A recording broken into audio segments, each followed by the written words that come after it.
Hello, Crusader fans. Aaron Levitt here, catching up with head softball coach Kate Stake after a very good week on the diamond for you guys. 5-0, big 5 wins to get right in the hunt in the middle of the conference standings.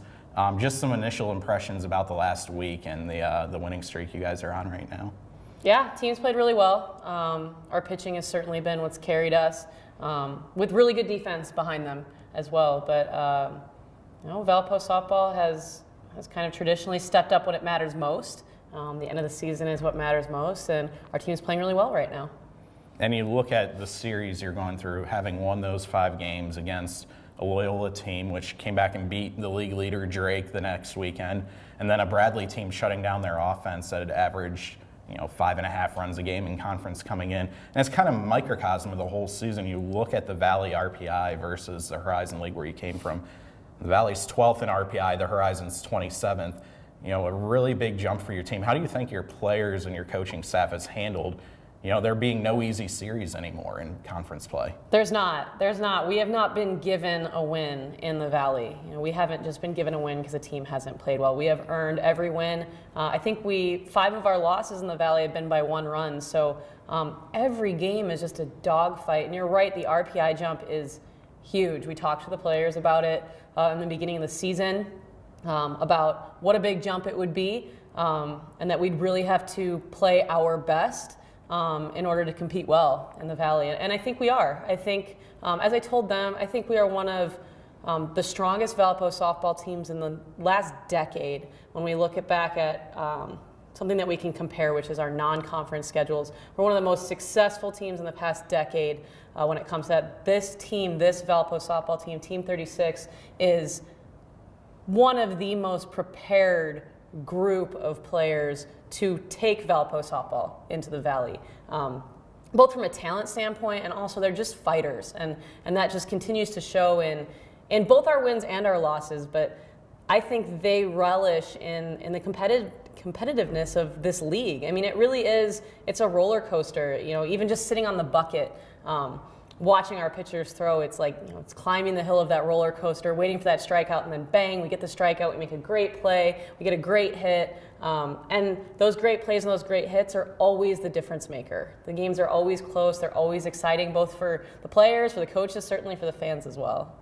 You touched on it a little bit earlier, the pitching, and just been phenomenal recently. Both Kenzie Grossman and Kelsey Packard have come up and pitched outstanding game after outstanding game. Emily Richardson out of the bullpen against Loyola in relief of Kenzie as well. Mm-hmm. And I remember back to when you interviewed for the job, you were talking about how a great pitcher can make an average team good, a good team great.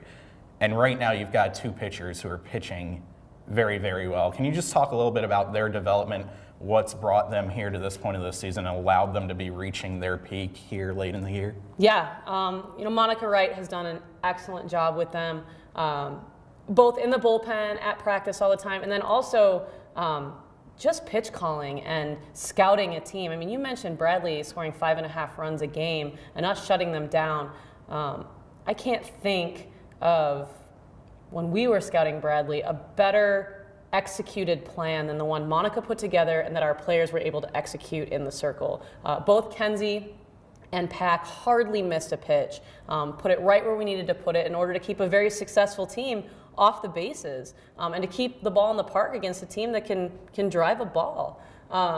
So, I mean, our pitchers are just really bought in. Pack and Kenzie on the mound couldn't be different in terms of personality, but our players rise to the occasion with both of them because of how they carry themselves, whether it's kind of the stoic, calm presence of Kenzie or the complete opposite, jumping around all over the place with Pack. And you're right. Emily has really embraced her role as that closer, as coming in relief, and she does an outstanding job behind them. She really keeps teams off balance. We're very confident in putting her in any situation, and she continues to be able to close the door when we need her to. Now you look at your veteran leadership. You've got 8 seniors on this team, 7 4-year, and then Taylor Lawson in her 5th year. And I don't know what it is about senior day here at home, but somehow things always seem to go well on senior day. Over the last 4 years now, 7-0. I'd made sure not to mention We were unbeaten at home on senior days before Saturday, so you're welcome for that. I appreciate it. But can you just touch a little on the veteran leadership and how this group has handled this transition and kind of led this team this year to the point you are now? Yeah, well, I mean, speaking to why they play so well on senior day, that's a culture thing. That's a culture wins games, and our players love each other. They play for each other. They play better when they play for each other. And senior day, the pregame speeches leading up to it, the week leading up to it, the tailgate sitting outside the fence, it's all a reminder to all of our players who we're playing for, who we're playing with, the things that are greater than just wins and losses. And they play best when those are the things that they are focusing on. So no question and no surprise that they play so well on senior day. Our seniors have done a great job as a group. It's a big group for sure, and it's been an honor really to watch them grow over the past 4 years as ball players, of course, but just as people. So many of them have job offers or have accepted jobs in really good fields, and I'm so impressed by who they become as people and just how far they're going to go. You can just tell that this is a group that is so locked in, yes, to their present, but so keyed in on their future and what they're going to do with their Valpo degree that they continue to impress me every day. Shifting from the oldest members of the team, the seniors, taking a look at the freshmen, Addie Burke, Brittany Anderson. I mean, you're counting on them to hit 3-4 right now for you in the batting order. Addie Burke's man third base all season long. Brittany's really come along well since she's been able to get live swings in. Obviously, coming off a volleyball season, really impressive to be able to play two sports at D1 at that high a level. Can you just touch a little on what their presence has meant to your team's success this year? Yeah, they're both really bought in.